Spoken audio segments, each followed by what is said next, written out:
Buenas tardes, en nombre de la dirección de Centro 2, Patricia Hamra y Alicia Pérego, les damos la bienvenida a este ciclo sobre el seminario 14 de Lacan, La lógica del fantasma. En este encuentro realizará su exposición la licenciada Ana Casalia. Escucharemos la presentación a cargo de la licenciada Stella Maris Julián. Cuando quieras, Stella Maris. Bueno, muchas gracias, Lauri. Bueno, buenas tardes a todos. En el día de la fecha comenzamos con las puntuaciones del seminario La Lógica del Fantasma. Les cuento que este seminario, el 14, nos va a llevar un año y medio. O sea, este año vamos a llegar hasta la clase creo que 6 o 7, y el año que viene le vamos a dedicar todo el año al resto del seminario. En el afiche tienen los invitados de este año, siempre es cada 15 días. Bien, otra cosa que les quiero contar es que la versión, por supuesto está la versión de Pay 2, pero sería muy interesante que ustedes puedan seguir la versión de Rodríguez Ponte, que la encuentran en la web, que son las 10 primeras clases, y porque son bastante, tienen muchos pie de páginas, muchas muchas notas, muchas aclaraciones que ayudan muchísimo en la lectura. Bueno, en el día de la fecha, nuestra invitada es Ana Casalla.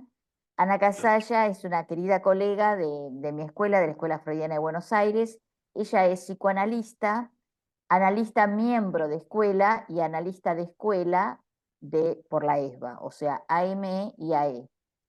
Es autora, junto con otros, Alejandra Rodrigo, Adriana Wenger, Silvia García Espil, del libro Fantasma y Posición del Analista, libro que se los recomiendo, Fantasma y Posición del Analista.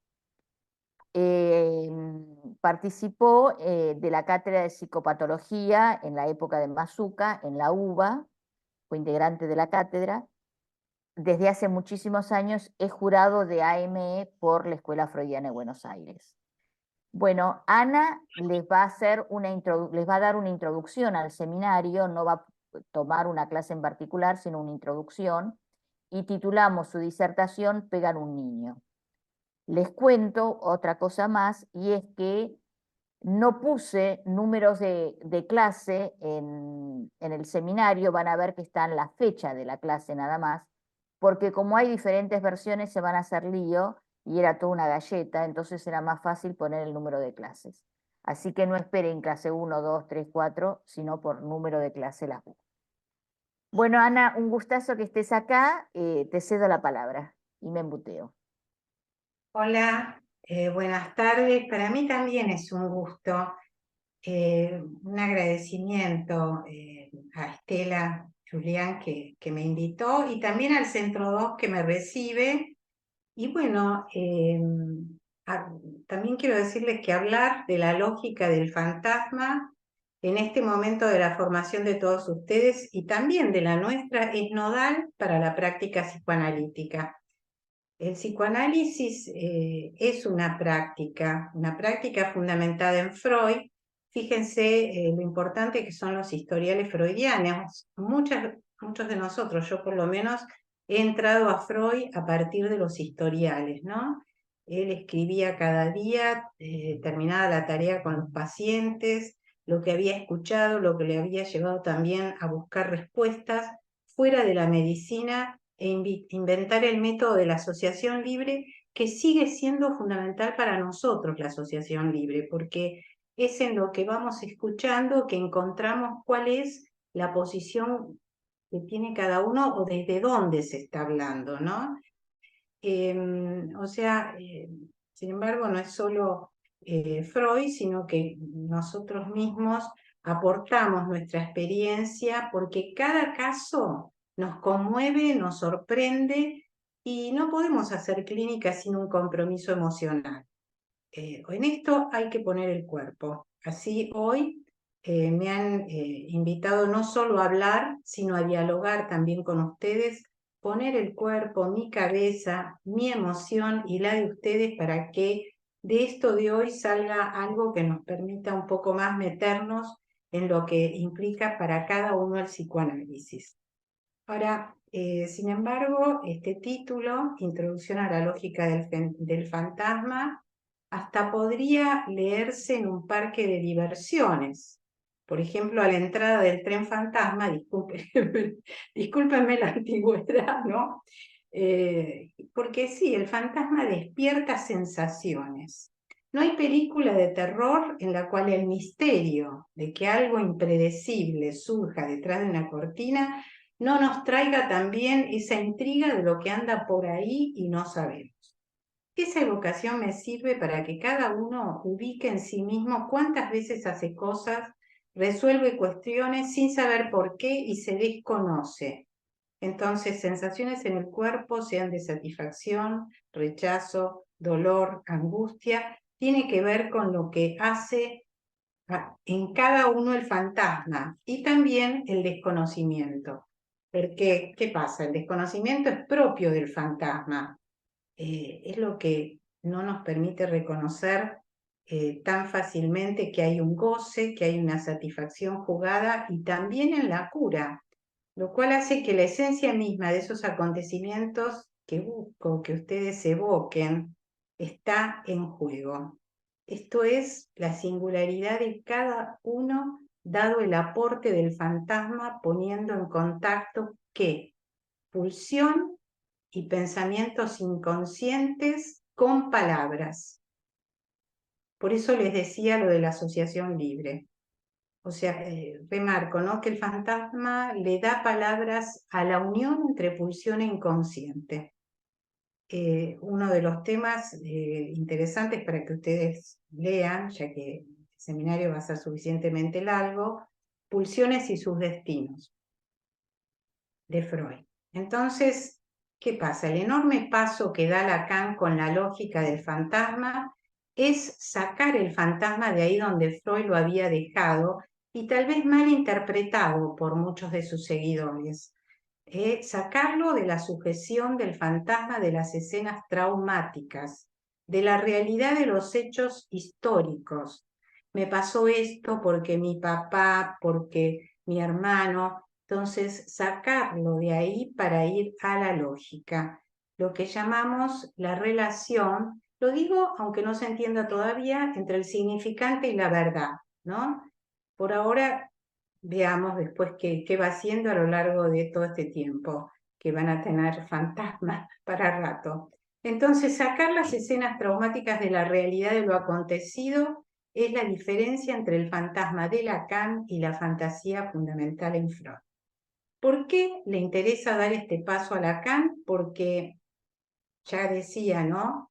Decir esto de me sentí siempre menos porque mi mamá prefería a mi hermano o porque mi papá murió cuando yo tenía 6 años y me puse a ayudar a mi mamá, luego encuentro que hoy hago todo yo y nadie me ayuda.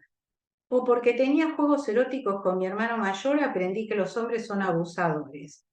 No hay uno como la gente. Todos esos decires que muchas veces cuentan con interpretaciones de sentido, no tiene que ver con el fantasma como lo estamos pensando hoy, que es justamente ir pensando el fantasma y su lógica. Ponerle lógica al fantasma, escuchar el decir de cada paciente, apunta a qué tengo que ver yo con eso que me pasa. ¿Cuál es la satisfacción en juego cada vez? Y bueno, por eso es que,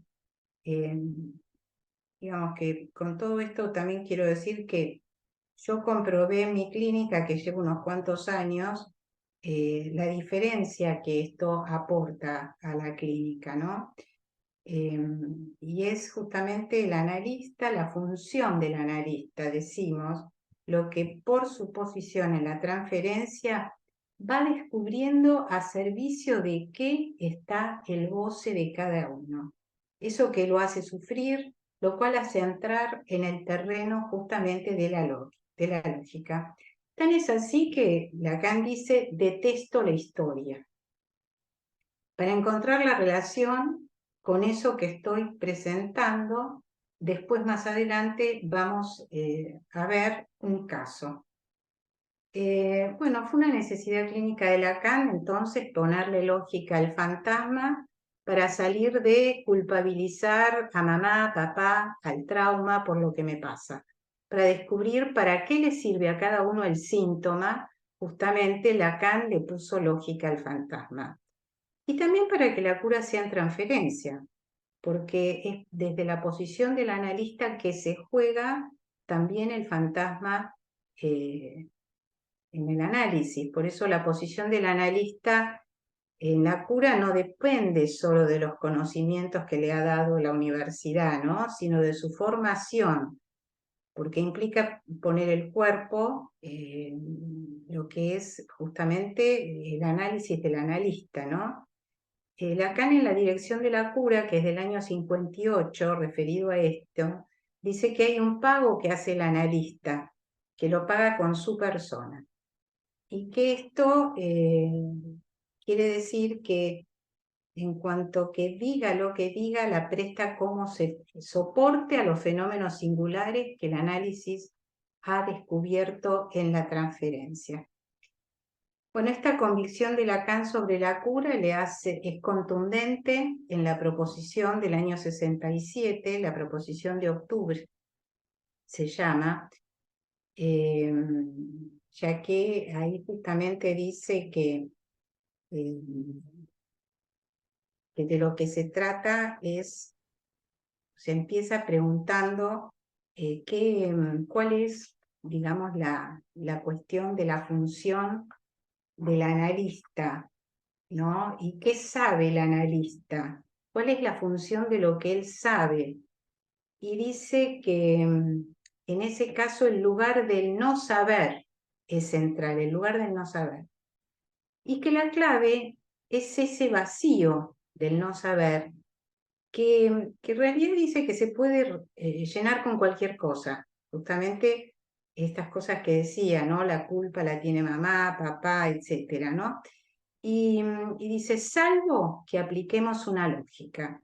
Y esa lógica es de esta que estamos hablando, por lo menos enunciando la lógica del fantasma. En el análisis digo algo que en el análisis justamente la lógica del analista se integra en el fantasma del paciente, del psicoanalizante. Por eso es que el fantasma se construye, también dice en la misma proposición. Y eso no es un juego de palabras, porque la construcción del fantasma es que se vive eso en la relación analítica. Por eso es que pasar por la experiencia analítica es fundamental en la posición del analista en la cura. Entonces, ¿qué es lo que quiero transmitir en grandes pinceladas? Que no se trata tanto de ese sentido que podría producir alguna interpretación sobre esto te ocurre por tal cosa que te dijeron o tal cosa que te pasó, sino que vuelvo a decirlo, ¿no? Que entra la lógica del fantasma a la transferencia.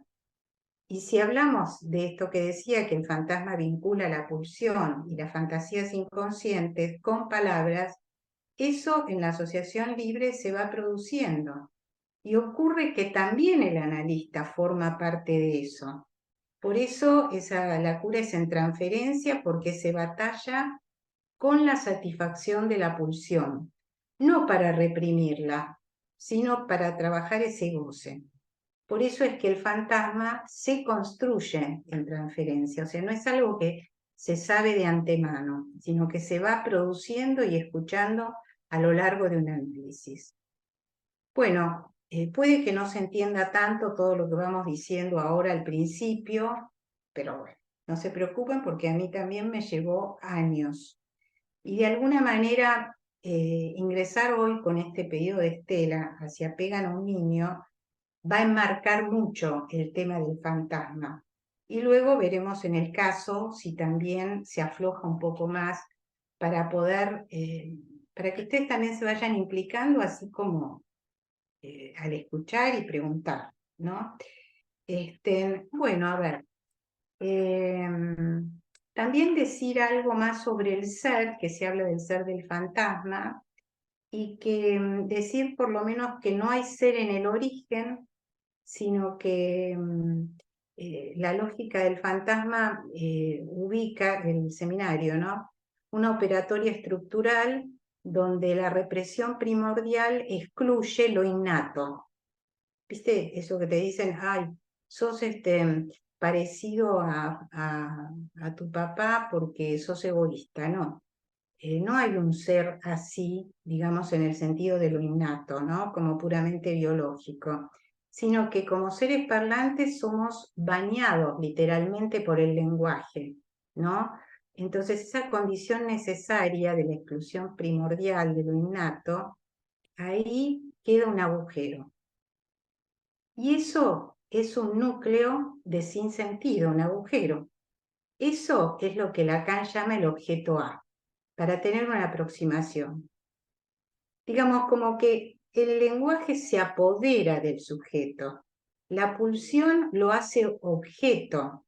Fíjense que con solo nombrarlo, bautizarlo con un nombre, lo hace objeto del lenguaje. No nacemos con un ser, sino que se hace ese ser. Y ese ser entonces, decimos, no es primario, es secundario y se hace con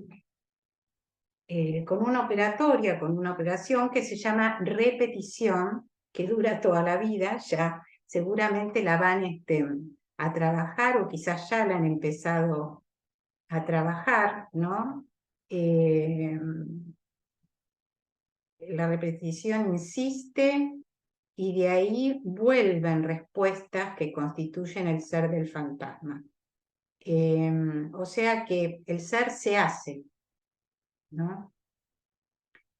Bueno, Freud justamente hace ese descubrimiento clínico en Pegan a un niño. Pegan a un niño es del año 1919. Ya les digo, yo lo vinculo mucho a Pulsiones y sus vicisitudes, que creo que era de 1915, ¿no?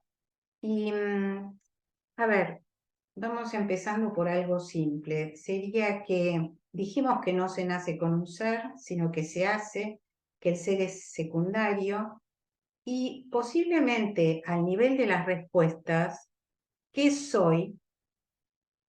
Hemos de reconocer, sigo a Freud, ¿no?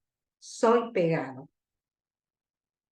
Que con Lacan le damos la vuelta de lo reflexivo de la pulsión, que posiblemente ustedes ya han trabajado qué es la pulsión, y que tiene que ver con, digamos, que no es que el otro me pega, que tiene la culpa el otro, o sea, estoy como siempre, fíjense, con esto mismo lo sigo diciendo, ¿no? Sino que habría un hacerse pegar, o sea, es reflexivo en ese sentido. No es que el otro, por supuesto, participa, los otros participan en el lazo, pero cada uno tiene que ver con esa satisfacción de la pulsión. Entonces, en Pegan a un niño, Freud nos enseña que es la fantasía fundamental. Así como en Lacan está... ¿Hay alguien que me está hablando? ¿Hola? No, se abrió un micrófono nada más. No. Ah, bueno. Entonces, así como Freud nos enseña la fantasía fundamental, para Lacan, digamos, esto es lo que inicia justamente, yo creo, la teorización del fantasma, el llamado fantasma y no fantasía por Lacan, fantasma fundamental incluso, digamos, eso para un poco seguir sentando las bases de la introducción a la lógica del fantasma. Y como decía, vuelvo a decirlo, es Lacan quien le pone lógica. Pero vamos a ver cómo es Pegan a un niño, qué dice Pegan a un niño. Primero de todo decir que Freud la describe como de 3 fases. Y voy a empezar por la segunda fase. Porque esa fase está dentro de lo que ocurre en la neurosis, pero sin embargo se sitúa afuera. voy con la lógica para decir esto, ¿no? Vamos a empezar así por Freud, que dice sobre esta segunda fase: es completamente ajena al contenido restante de la neurosis y no encuentra lugar apropiado para insertarse en ella. O sea, esto significa que estando dentro de lo que ocurre en la neurosis, se sitúa afuera. El maestro Vienes da cuenta así de una lógica, lo que queda afuera, y por eso sostiene toda la neurosis. Quiero decir que esto queda así de enigmático acá, y vamos a ver si a lo largo de lo que continúa en la exposición se puede entender, y si no, bueno, vendrán las preguntas, y aunque se entienda, igual espero las preguntas, me encantaría que podamos dialogar.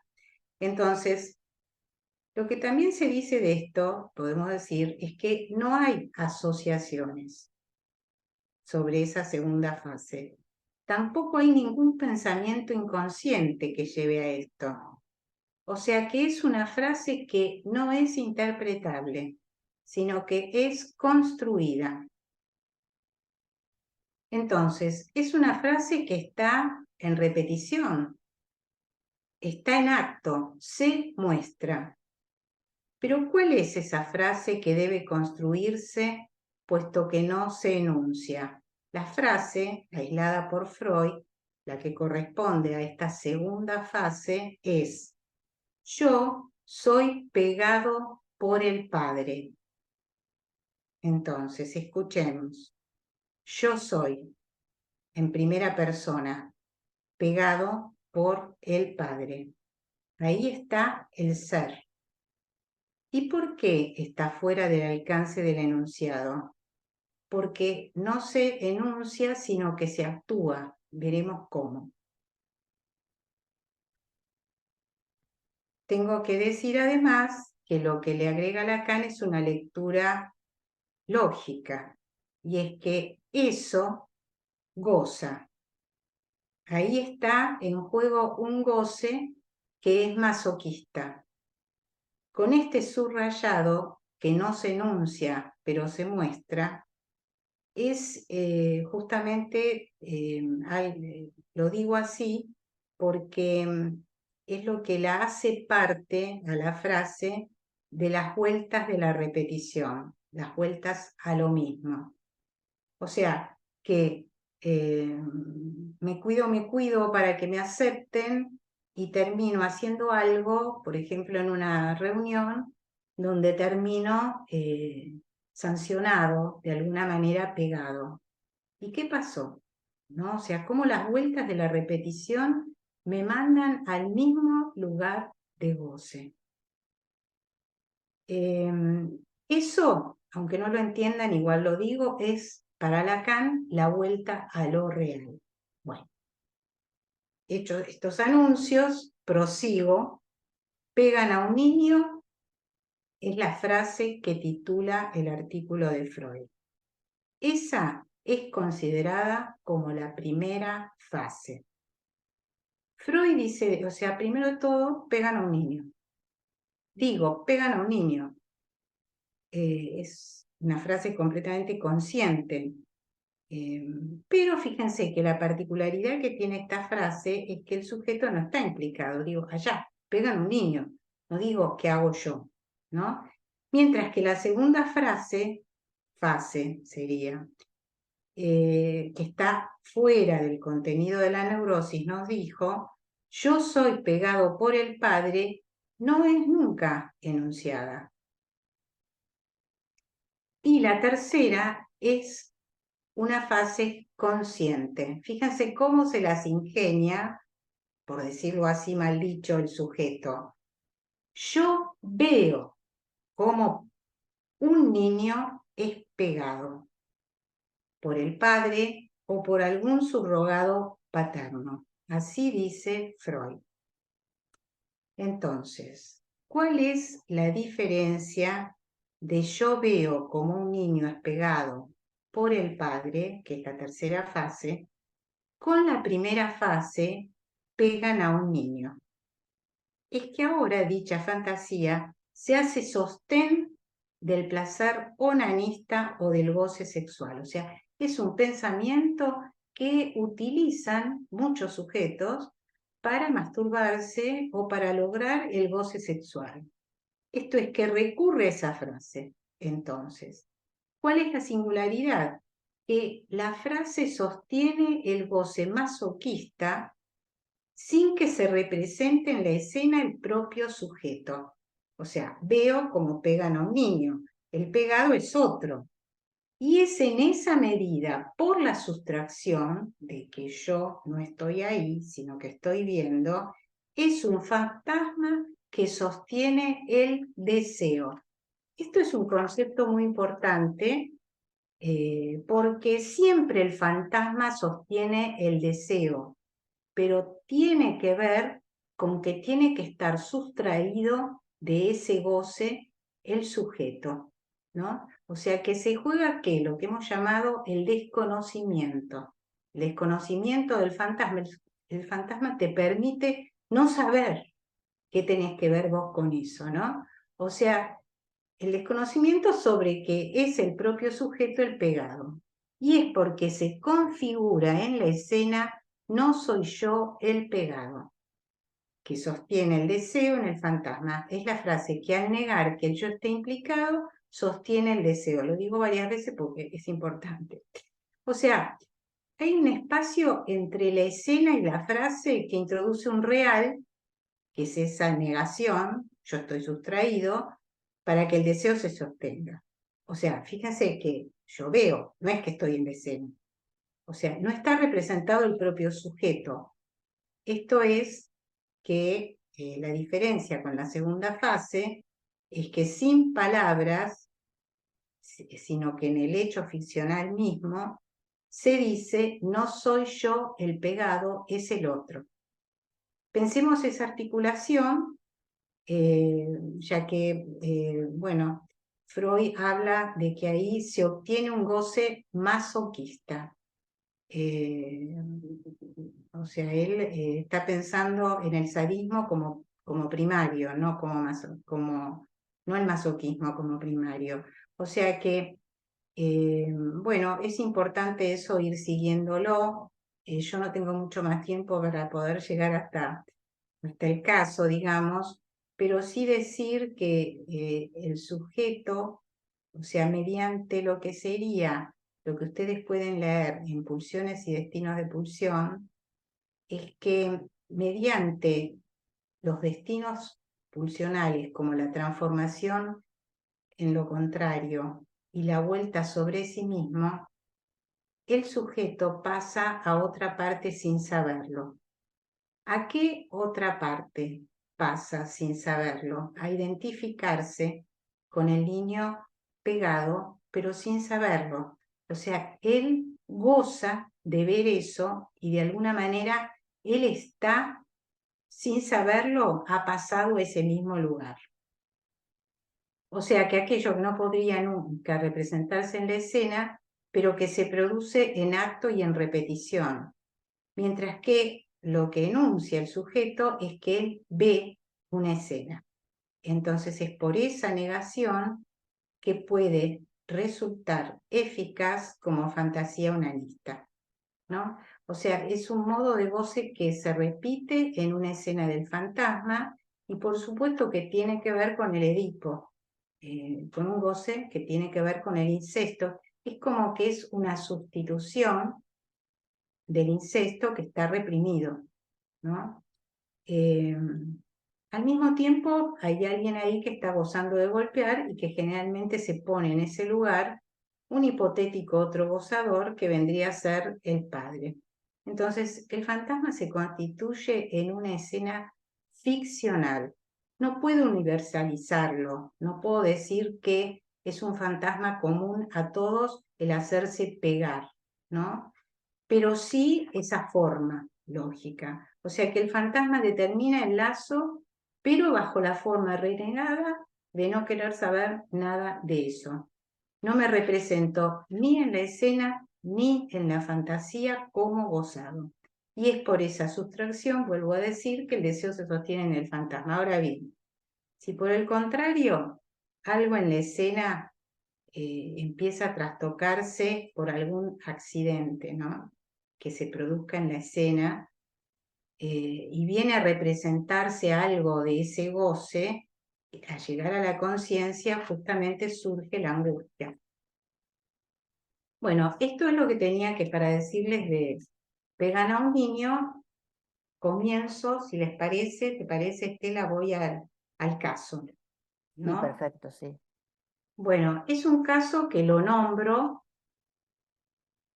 caso de hacerse clavar. Se los digo de entrada para que ustedes tengan la pista de entrada, ¿no? Es una viñeta clínica, realmente me pasó a mí como analista. Entonces, en la primera consulta, esta joven se presenta nombrándose como mala chica. Así le decía a su madre cuando ella tapaba las cañerías con algodón o le cortaba alguna ropa a la madre. Lo recuerda a raíz de una pelea enojada, siente, porque no le compraban lo que necesitaba cuando le venía la menstruación.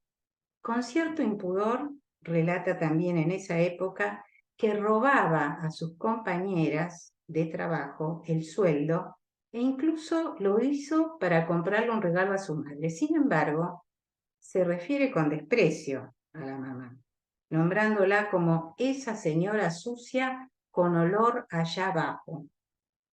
Bueno, recuerda, respecto a esta queja sobre lo que no le compraban, un sueño de angustia de esa época. Estaba con sus compañeros en una pileta y sentía mucha vergüenza porque tenía un corpiño chiquito que no le tapaba las tetitas.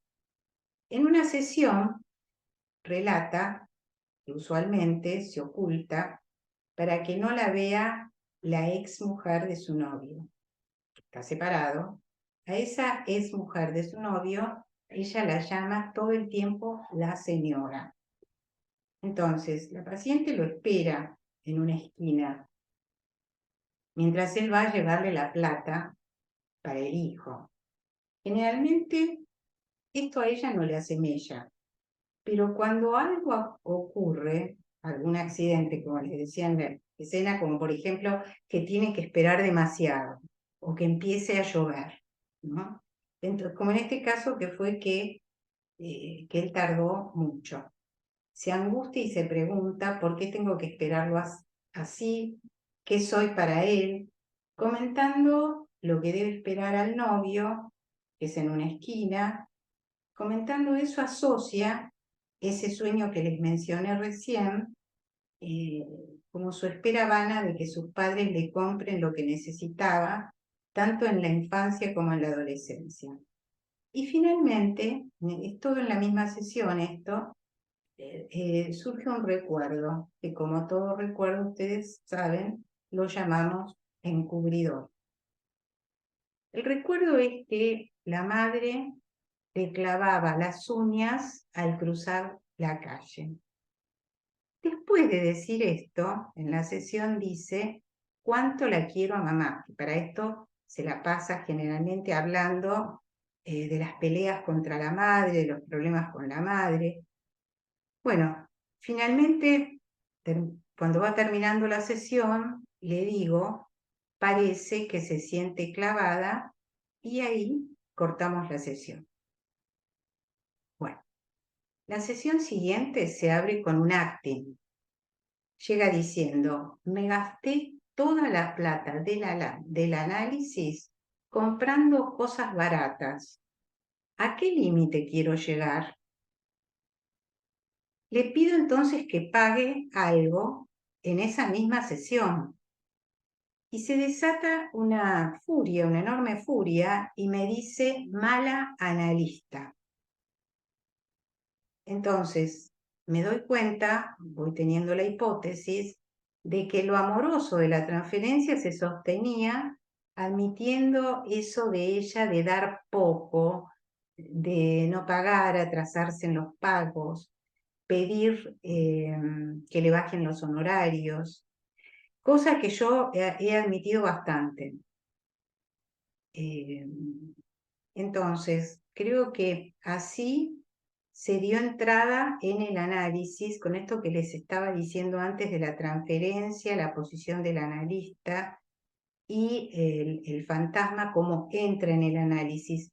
Y yo diría que entra en el análisis una demanda de goce, una demanda que es muda de goce, cada vez que ella me estaba pidiendo todo eso, ¿no? Entonces es como que digamos, se ha armado ya una trama donde ese goce está en juego dentro del análisis, ¿no? Entonces, pareciera como que la he admitido y que eso hizo parte del amor de transferencia. Pero hay que ver que esa admisión tiene que ver, admitirla de esa forma, es admitirla pobre, sin tener plata, chiquita, ¿no? O sea que esto es interesante que sea rectificado, como decíamos, la pulsión en el mismo análisis, ¿no? Entonces, ya reflexionando sobre este caso, dentro del circuito clavar o hacerse clavar, fíjense que ella, a mí se me produjo un conflicto, porque inmediatamente cuando me dice que me gasté toda la plata del análisis, después de aquella intervención, yo no me la acordaba, pero es después que ella empieza a actuar todo esto, que me acuerdo que yo le había dicho, parece que se siente, yo, la analista, qué sé yo, le había dicho, parece que se siente clavada, ¿no? Entonces, la cuestión es que, ¿qué contestar a eso, no? Porque en ese circuito el hacerse clavar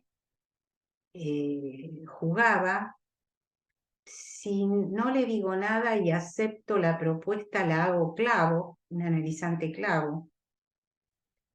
Y ese es el convite de goce dentro del análisis. Dentro de esa superficie, digamos en el sentido de la trama que hay en el análisis, es que se hace el corte, la interpretación. Y puede haberla, o sea, porque yo lo que, digamos, la intervención es simplemente decirle que pague algo en esa misma sesión. Esa es la intervención, ¿no? Esto tiene función de corte y permite, en realidad, con el enojo de ella, que duró bastantes sesiones, que el análisis continúe y que se ponga en revisión este lugar que sería entonces justamente el fantasma, hacerse el clavo del otro, hacerse clavar, es justamente el fantasma, ¿no? Entonces, puede hacerse porque sin saber si había comenzado ya a través de la aceptación de esa demanda. Por eso se dice no hay que aceptar la demanda, pero hay una demanda que se va aceptando sin que uno sepa exactamente qué es, que se devela, por ejemplo, así en este caso, ¿no? Entonces, bueno, sería más bien lo que quiero decir un poquito más es que hay en el momento en que la verdad tardé en responder, empecé a pensar estas cosas que le digo sobre qué respuesta darle a esta cuestión de que me gasté toda la plata del análisis en cosas baratas. Me planteé el problema de a qué lugar iba el analista y a qué lugar iba la analizante, ¿no? Por eso digo bueno, que está el cuerpo en juego cada vez del analizante y del analista y por lo tanto el goce. Entonces hay un no en eso de págame algo de lo que tengas en esta misma sesión. Ese es el no, es el principio de un corte. digamos, en relación a esta posición. Y es un corte que hace un borde, digamos, que solo se produce si el analista, digamos, de alguna manera está en disposición de hacerlo y ya puede ser creíble que lo haga. Por eso digo, porque se produce indefectiblemente una especie de caída del amor del sujeto supuesto saber, ¿no? Entonces, bueno, todo eso va elaborando este goce y el analista es el lugar para que se pueda elaborar este goce con las diferentes posiciones que se va tomando en la cura, particularmente en relación al goce que trae el fantasma. Bueno, por ahora hasta acá, a ver, empecemos un poco a dialogar porque así nos queda algo de tiempo. Igual, Ana, te digo, tenés todavía 40 minutos hasta que termine el espacio, ¿eh? Porque fuiste a 1000, pero si querés ampliar algo más, perfecto. Eh, Te preguntaba respecto del caso, él compra cosas baratas, ¿no? Cosas de poco monto. Con la plata del análisis, ¿se trabajó esto? ¿Pensaste algo? ¿Se te ocurre algo en relación al fantasma, ¿no? La posición fantasmática. Sí, lo tomo en relación en ese momento lo tomé así, en relación a una forma que tomó el acting out en ese caso. O sea, es una provocación como para introducir lo que sería como ser que le hagan lo que estábamos pensando en pegar a un niño, ¿no?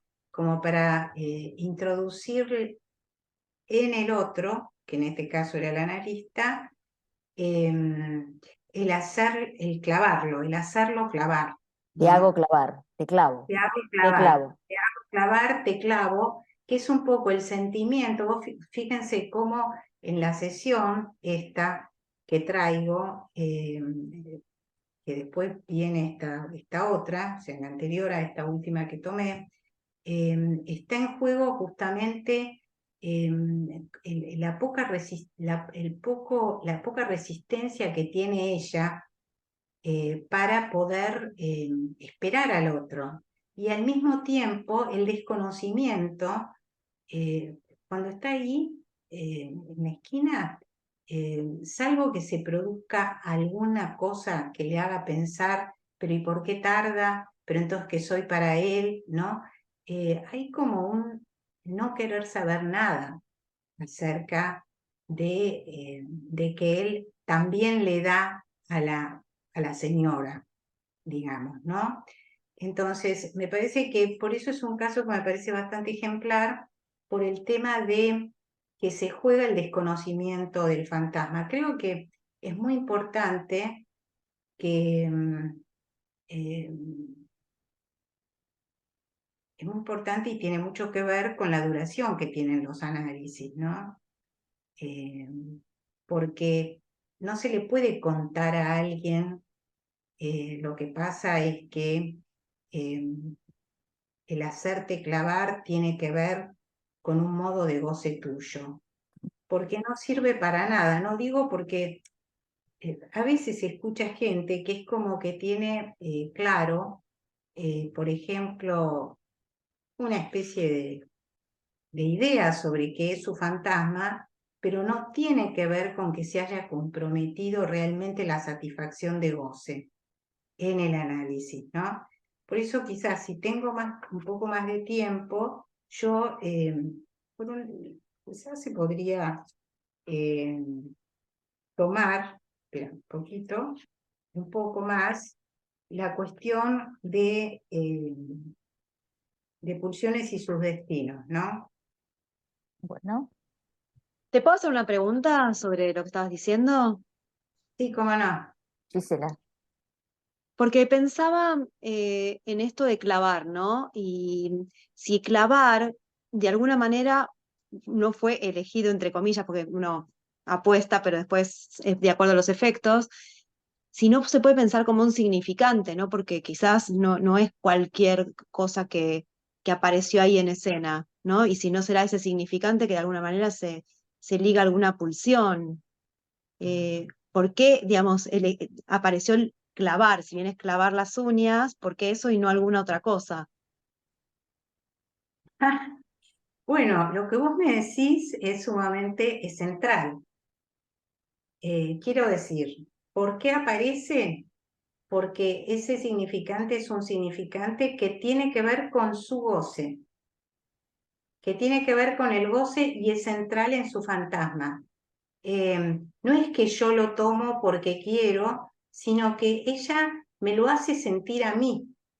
Chica, gente, yo en ese momento, cuando me dijo eso, realmente me sentí increpada, y me daba cuenta que lo que yo dijera en ese momento jugaba la continuidad del análisis, que era muy importante. Entonces, ¿pasa a ser un significante? Sí, es un significante. O sea, a ver, si vamos al significante, siempre representa un sujeto para otro significante. Quiere decir que un significante no te dice todo, como un poco lo que estás trayendo vos. ¿Por qué es ese?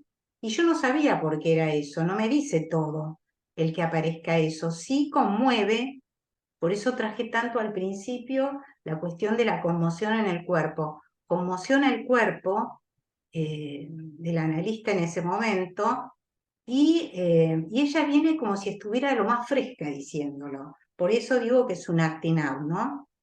Que el acting out, a ver, yo te voy a ir diciendo lo que pienso y vos después vamos dialogando. ¿Qué es el acting out? ¿No? El acting out siempre se dirige bajo la forma de la protección, de la provocación, no de la protección, de la provocación, se dirige a dividir al otro, a hacerlo sentir menos, a castrarlo. Me acuerdo una vez, por ejemplo, estando yo en un subte, viajando en el subte, que estaba muy lleno de gente, ese vagón muy lleno de gente, estábamos todos apretaditos, se escuchaba en el medio de toda esa incomodidad del viaje una música muy fuerte, muy alta, que yo no sabía porque estaba en el medio de todo ese gentío. Y muy molesta en el medio de todo eso, calor, gente. eh, entonces, de repente se escucha una voz, que es de una señora mayor, la veo, que le dice a los que eran los dueños de ese aparatito que sonaba de esa forma, que eran dos jóvenes. Le dice, baja el volumen que nos molesta. Y entonces la piba, que estaba también en ese grupete, le dice, si le molesta, viaje en taxi, señora. Entonces, ahí está el acting, ¿no? Fíjense cómo al decir eso, y pone la música más alta, y todos nos quedamos callados. Entonces, fíjate cómo ahí está la provocación que se dirige a castrar al otro, imaginariamente, ¿no? O sea, es un cállate la boca. Entonces, por eso es un acting out esto también, que hace entrar al goce en la transferencia, pero ya venía el goce en la transferencia. Es un poco lo que quiero decir, ¿no? Por eso digo que desde el principio yo veía a una joven que venía, que quería analizarse, que no tenía plata y que me estaba diciendo, y que yo sé de esas cosas, entonces me estaba diciendo que le baje los honorarios, que le cobre menos, que... Y yo lo admití, o sea que la demanda de goce, de haceme tu clavo, estaba en juego 1 año, 2 años antes. No me acuerdo si te contesté, no sé si te contesté lo que me preguntabas. A mí O me parece sea, que ahí se entiende más algo de este clavar como un significante, que no es algo que apareció por primera vez, sino que, digamos, lo escuchaste porque lo venís escuchando. claro, pero nunca había sido nombrado como clavar. Al contrario, es como que a mí se me devela algo ahí. Yo creía que era simplemente que no podía pagar los honorarios. Ahí me doy cuenta que hay un goce que está en juego. No lo sabía antes. Y eso es el análisis, ¿no? Es como que se produce en la misma escena del análisis. Ana, discúlpame, vos decías en un momento que el analista lee la satisfacción en juego. Para leer, digamos, hizo falta bastante tiempo de escucha. Fue Era, el... ahí está. Ah, ahora, Ahora estás. ahí está. Sí. Ahora está de nuevo. Ah, Perdón, sí, ¿qué me decías? Repetí, Nancy, por favor. Repetí. porque sí, se fue a internet, me parece, Sí, ¿no? En sí. un momento. Un Que, momentito. que vos, que vos habías dicho en lo que ibas transmitiendo que el analista lee la satisfacción en juego. Entiendo que leer esa satisfacción en juego requiere de mucho tiempo de escucha, digamos, hasta que en un momento aparece, digamos, esta sesión donde el clavo aparece como un significante a ser leído. Este, Exactamente. ahora, me quedo pensando, entiendo que esto, 1 año y medio de trabajo, por supuesto, que no es, no sé si es una pregunta ahora, pero el fantasma se construye en transferencia, dijiste por un lado, y por otro lado, en otro momento dijiste que como la represión original excluye lo innato, el fantasma viene ahí, digamos, a responder sobre ese agujero que digamos, origina, causa la represión originaria. Entonces me preguntaba si se construye en análisis o está en originario, digamos, cómo pensar estas dos Se cosas. construye, si se construye en análisis, ¿qué? No te oí. ¿Y Si se qué es con- esto otro de que se escribe en ese punto ahí de agujero en lo originario, digamos? ¿Y qué es de esa escritura que se escribe ahí en eso del originario? No sé si puedo hacer bien la pregunta, ¿eh? Si pude hacer bien la pregunta. si se construye, Sí. eso, Claro, sí, una cosa porque es, vos decís, el fantasma se construye en transferencia, que también es lo sí, que dice acá Freud del segundo tiempo, digamos, de la segunda escena, de la segunda fase de Pegan un niño, digamos, dice, no es por asociación libre, no hay recuerdos, hay algo ahí de una construcción de esa segunda etapa de Pegan un niño. Pero por otro lado, el fantasma está, es como una respuesta al ser del ser que está forcluido o excluido en lo originario, digamos, lo innato, vos dijiste, se excluye el originario, digamos, y queda ahí un agujero, digamos, donde está el objeto A y donde hay una escritura que viene a responder por el ser que está excluido, digamos, en el ser parlante. Entonces, me pregunto de estas dos, cómo combinarlas entre el que está escrito en lo originario y el que se construye en transferencia. Esa sería la pregunta. sí, en realidad lo que hace la relación entre esas dos cosas se llama repetición. Bien. O sea, que como vos fíjate que nosotros no hablamos de conductas instintuales o de que sabemos cómo, por decir así, todo lo tenemos que aprender. Y no solo aprender, sino que casi todo se nos transmite si tenemos más o menos la suerte, ¿no? De entrar a la vida con alguna relación familiar que te permita, digamos, que se vaya armando una cierta transmisión. Siempre tiene mucho que ver con lo amoroso, ¿no? Incluso tiene razón Estela que fui a 1000, porque me salté, por ejemplo, toda una parte, porque creía que no me iba a alcanzar el tiempo. Me salté toda una parte que tenía que ver con esto que estás diciendo, o sea que, pero lo voy haciendo un poquito más despacio. O sea, que sería que no tenemos instintos, hay lenguaje, y entonces lo instintual, por decirlo así, es una forma que lo dice en el 14, ¿no? O sea que la represión originaria cae sobre todo excluyendo lo que sería lo innato, lo biológico en ese sentido, porque todos sabemos que, que por suerte el cuerpo no se excluye, que hay un montón de biología que se sigue produciendo, pero toda se interpreta en general.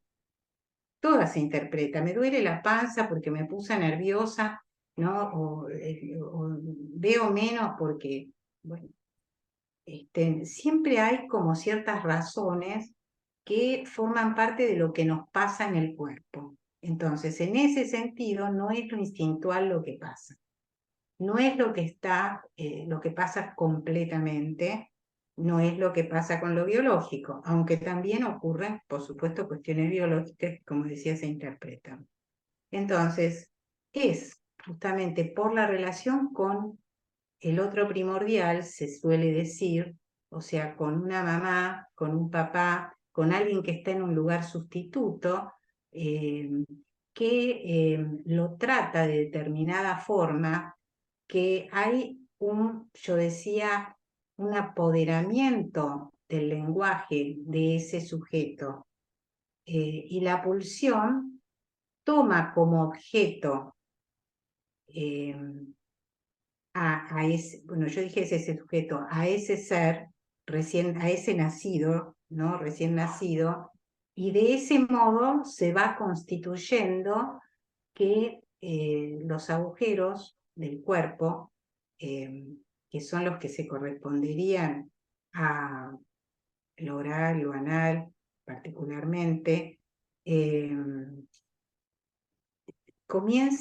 tengan un cierto borde que tiene que ver con la experiencia de cada uno y con cómo fue cada uno tomado por el otro o por los otros, ¿no? Entonces, eso se produce bajo la forma de la repetición, el ser que se va produciendo, ¿no? Por eso es un ser que se hace, decimos, que no es primario, ¿no?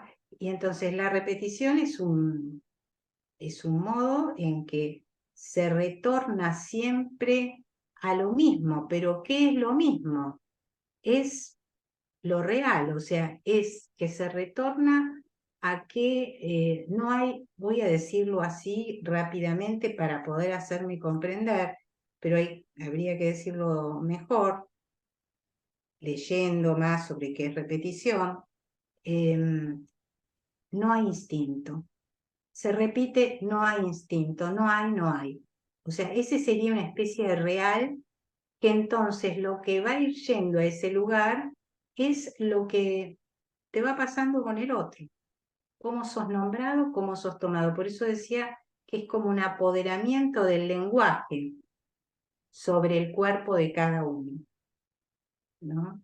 Y singularmente por cada agujero, los bordes que se van produciendo en cada agujero del cuerpo y el privilegio que toman determinados modos pulsionales. En este caso, por ejemplo, esta chica era una chica que, por ejemplo, es largo el caso, pero una de las escenas que traía es que el padre le pegaba y ella terminaba en el piso haciéndose pis, ¿no? O sea que hay algo ahí, ¿no? Que se va escribiendo, como vos decías, porque el escribir es eso, son las marcas en el cuerpo, ¿no? Bueno, esto que estamos diciendo, que no lo puedo articular en este momento exactamente, pero que tiene que ver con habiendo sido pegado, habiendo sido la respuesta el mearse, ¿no? Entonces, la relación es esa, no sé si te pude contestar. Sí, muchas gracias. Cintia también quiere hacerte una pregunta. Si habilitas tu micrófono, Cintia Hola, Maurici. Sí. gracias. Muchas gracias por dejarme participar. Nada, me quedé con tu sanción a la paciente cuando le pediste, ¿no?, que te pague lo que tenga, aunque sea que te pague lo que tenga, y al introducir eh, la función de corte. Y esto, ¿no?, que dijiste, la demanda de goce de haceme tu clavo, en cómo vos ahí le pudiste marcar la falta, donde ella pudo pasar a hacer la falta para vos como analista, ¿no? Y cómo eso hizo que se modifique ahí la posición. Nada, cuán importante es ahí la sanción del acting, eh, nada, que está demostrando por ahí la ubicación, y me quedé con eso, ¿no? Que ya de alguna forma te estaba pidiendo, haceme tu clavo, y al marcarle eso, ahí ella pasó a hacer la falta de alguien, ¿no? Que por ahí no podía hacer para esa madre que era una sucia, o ese padre que la retaba, ¿no? Entonces me quedé con eso como muy importante, no sé, me gustó mucho. Gracias. Bueno, gracias a vos que decís todo eso. Eh, mm, sí, ¿cómo se me ocurrió hacer eso? No sé de dónde lo saqué. O sea, este, creo que fue una mezcla de no dejarlo pasar eh, con tampoco censurarlo. Eh, porque la primera sensación que tuve, ya que vamos a los hechos así muy puntuales, fue de mucha bronca.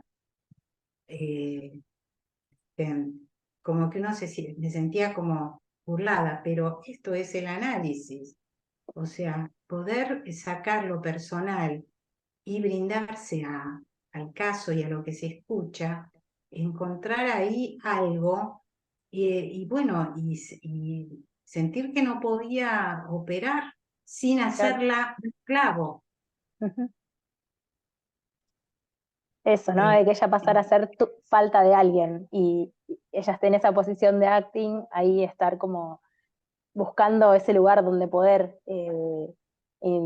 alojarse ahí como sujeto, ¿no? Como que toda esa escena ahí, como que se reubican las posiciones, ¿no? Tanto la tuya como la de la paciente, es genial. Es una demanda de amor, Ana. Te pido que me aceptes como tu clavo, pero te pido que rechaces lo que te demando porque no es eso, ¿no? Es lo que vos le decís cuando, bueno, pagame algo, y ahí se enfurece. Ahí me dice mala analista, Mala analista, te dice, mala. Sí, mala. mala. Entonces, bueno, a ver, yo creo que es una demanda de amor, chicas, y ese es el amor. Bueno, como puede. Pero en definitiva, la demanda de amor, sí, posiblemente, para mí es una demanda de goce. Pero no es una demanda que te pido que me aceptes como tu clavo, Claro, Sí, porque yo soy un clavo, ¿no? Y vos le decís, no, dame, no. no, claro, pagame Claro, cuando algo, ¿no? Y ahí claro, enfurece. cuando es así, cuando le digo, no, claro, ella, si no es clavo, en ese momento, ¿Qué es? no es nada, no es nada. Exacto, Lo ¿qué que es? vos me estás haciendo entender es eso, Ujú, que si ella no es clavo, no es nada. ujú. O sea, en ese sentido, por algo será que justo conté la escena esa con el padre, porque eh, no es una escena de amor. No, No es una escena de amor ni de poder enseñarle algo a ella. es como Eh, que le mostraste tu deseo de alguna manera, ¿no? Como diciéndole, pagame, soy tu analista, me tenés que pagar. Entonces, es eso. Yo lo veo así, ¿no? Como que si no le hubieses mostrado interés, bueno, no me pagues, no pasa nada. No, pagame, me tenés que pagar, soy tu analista. Bien. Claro, sí, sí, sí. Para poderse, o sea, vamos a decirlo, para sacarlo, necesitamos sacar lo personal, para sacar lo personal, para que esto sea un análisis, me tenés que pagar. Sí. Porque de esa forma es como que se encausa justamente que lo que hay ahí, ya no me acuerdo quién de ustedes me lo dijo, es el deseo del analista. Claro. Porque es como volver a poner la cuestión en relación a la a la diferencia con un ideal de lo que podría llegar a ser el análisis. Yo necesito cobrar tanto porque eso es lo que cobro, o un enojo. Entonces, a distancia de eso, lo posible, eh, para que no se caiga todo, sentí que era eso, y para no, pero sobre todo era para no hacerla mi clavo, para no gozarla. Yo me empecé Exacto. muy bien en el recuerdo de la frase, porque no es eso. En ese sos mal analista, hay una frase que se Sí, cortó. en ese sos mal analista, no va al lugar de la madre, a un punto de degradación, dice. Y Bueno, otra, y Cintia dice clavar la falta. Son dos cosas distintas que plantea bueno, una y otra, ¿no? lo que pasa es que, a ver, yo tendría que anotar las cosas para no olvidarme porque, pero bueno, Cintia dice clavar la falta y Mariela dice, en ese sos mala analista, se pregunta, ¿no va al lugar de la madre ese sos mala analista? ¿A un punto de degradación? Pregunta. ¿cómo se llama esta chica? Mariela. Y Y la clavar otra la chica, falta es Cintia, que Lo de la ya falta, preguntó. desestimalo porque Sí, lo dije antes, recién, sí. así que Bueno, ya está. listo. Gracias. Perfecto. Perdón, porque bueno, quiero levantar la mano, pero no encuentro la opción para Está bien, levantar la Mariela, está mano. bien, Soy está bien. Mariela. Nada, porque voy a... sos mal analista. Vos sos la que dijiste sos mal Sí, analista, no sí, es es algo de ella, Sí, es ella. claro, porque me quedé pensando, primero las escucho y me quedo pensando si quiero seguir la secuencia de la construcción del fantasma tal cual pegan un niño. Por un lado me quedo pensando, bueno, ¿cuál sería ese fantasma originario? Eh, Por otro lado está la cuestión de que en algún punto ella es clavada, ¿no? Cuando la dejan esperando, etcétera, etcétera. Y por otro lado ella quiere clavar al analista en tanto no le paga. Eh, y como uno entiende el fantasma como una respuesta al que soy para el otro, ¿sí? Entonces por eso me preguntaba si en este mala analista, ¿no? ¿Cómo entra la madre en juego? ¿Sí? No tengo muchos datos de madre como para pensar en esa relación.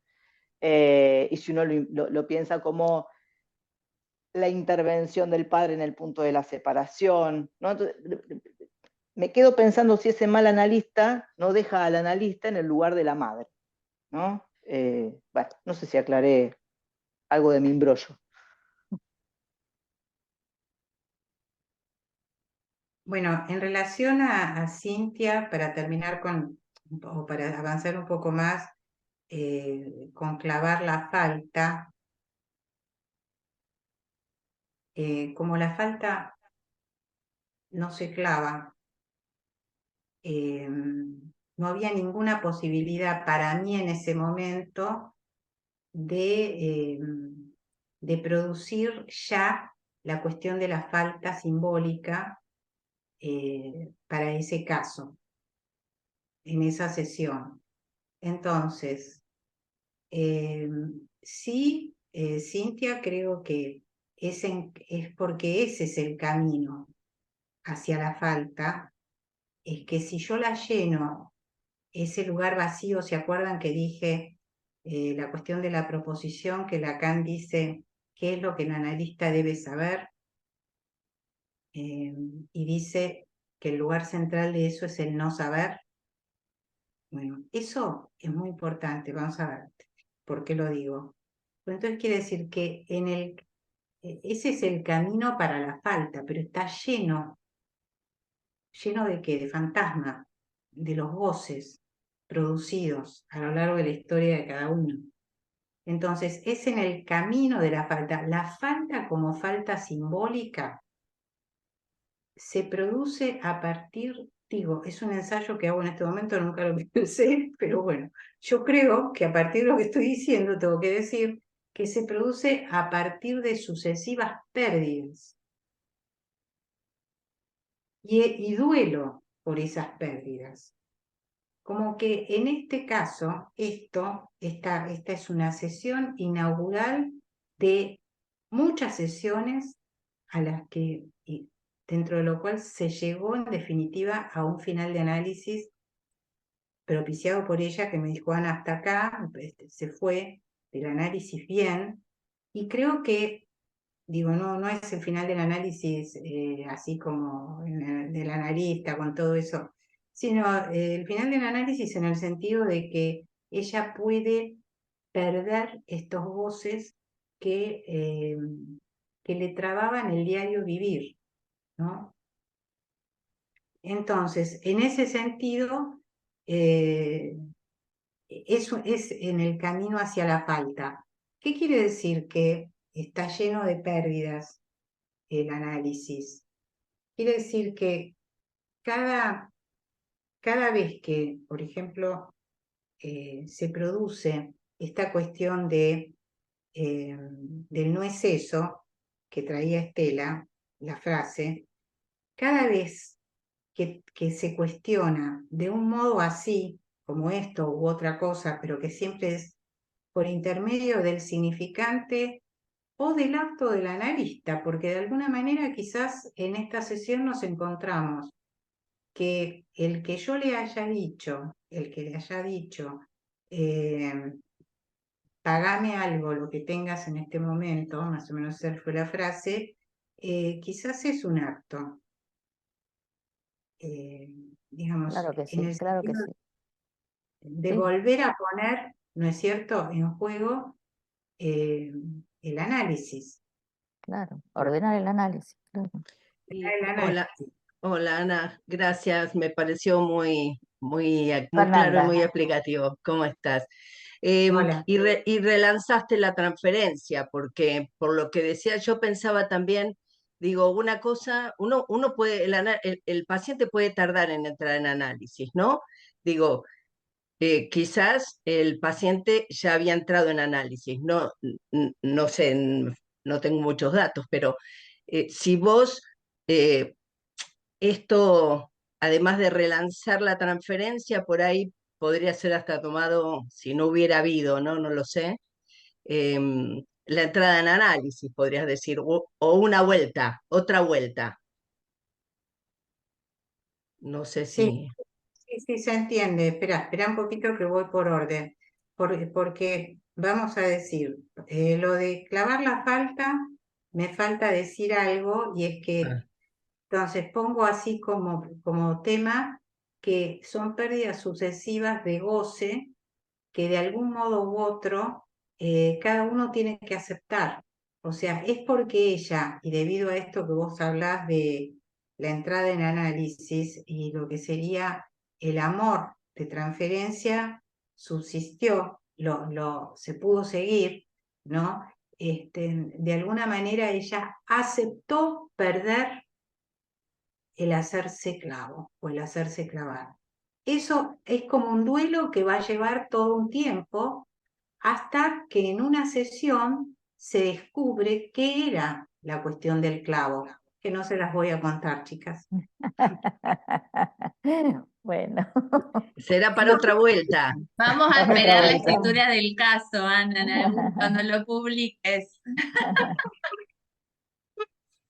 Entonces, entonces eso es una cuestión, o sea, pérdidas sucesivas que tienen que entrar en duelo, porque el duelo no es solo por personas o por la muerte, también es por lo que uno tiene que perder de los goces que tiene, ¿no? Poder perderlos y el poder aceptar la pérdida. Y es esto un poco lo que digo, el duelo en ese sentido, ¿no? Entonces, eso. Ahora, la pregunta de Mariela. Si el sos mal analista no tiene que ver con la madre, en el sentido de algo degradado. Entonces, mira, Mariela, dos cosas con esto.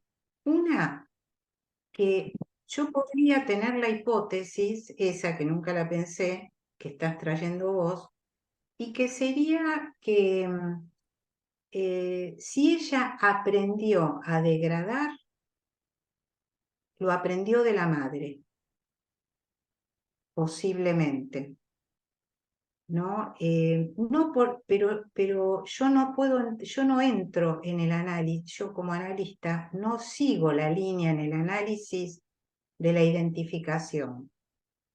Te pasa como tu mamá.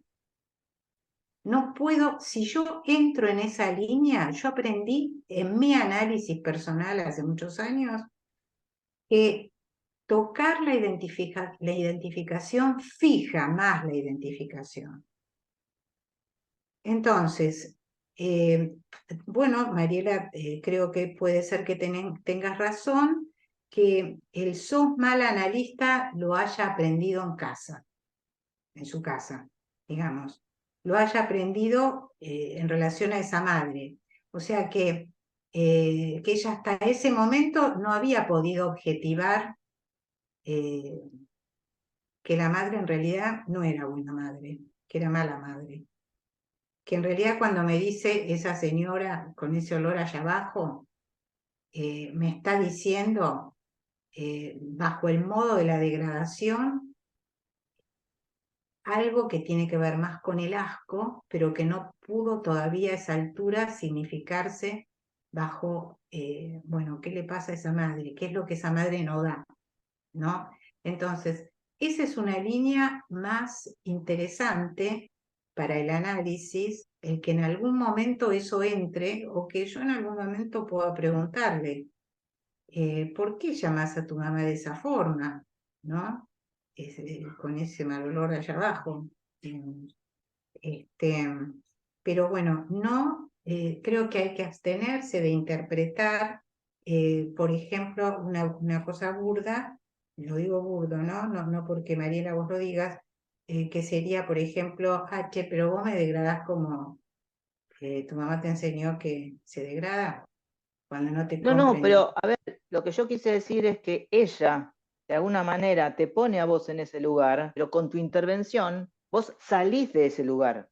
Sí, pero qué sé yo en No que qué había que lugar ir a me pongo. interpretarle eso, ¿no? Digo, cuando uno se Ah, pregunta, bueno, a ver, ¿a qué ¿de lugar dónde? caigo?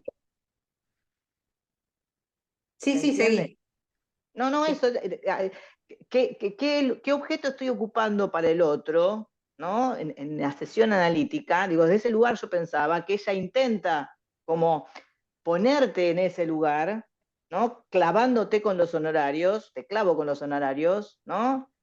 Y vos con tu intervención salís de ese lugar.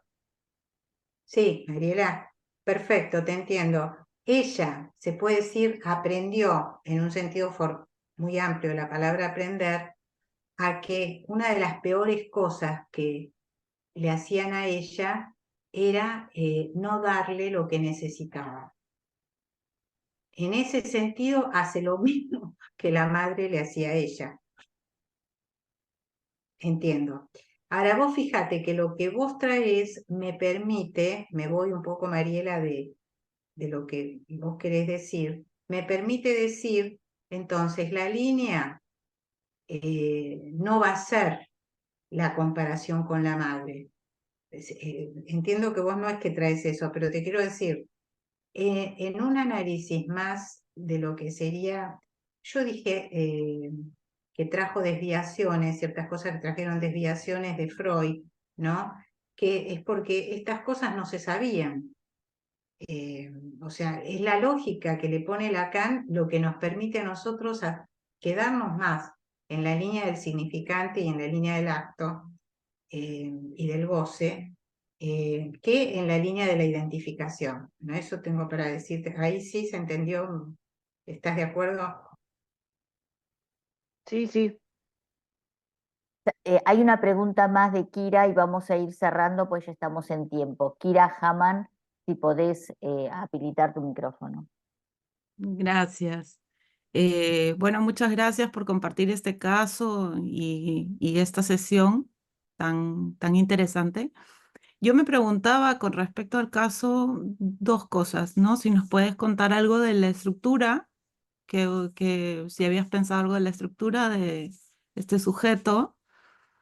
Y sobre el tema de la madre y del olor ahí abajo, ¿no? Lo que pareciera que ella rechaza realmente es lo mujer de la madre, ¿no?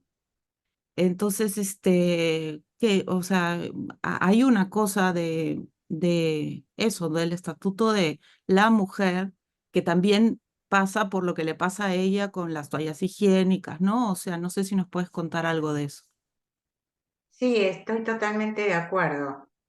O sea, como que no hay una transmisión sobre lo femenino, tal vez lo femenino se transmita también. Digamos, es toda una cuestión a pensar, o se puede pensar eso, que no es que viene solo, porque como estamos diciendo que perdemos el ser innato, biológico, bueno, ¿cómo es que se transmite, digamos, lo femenino? Y para ella, lo que sería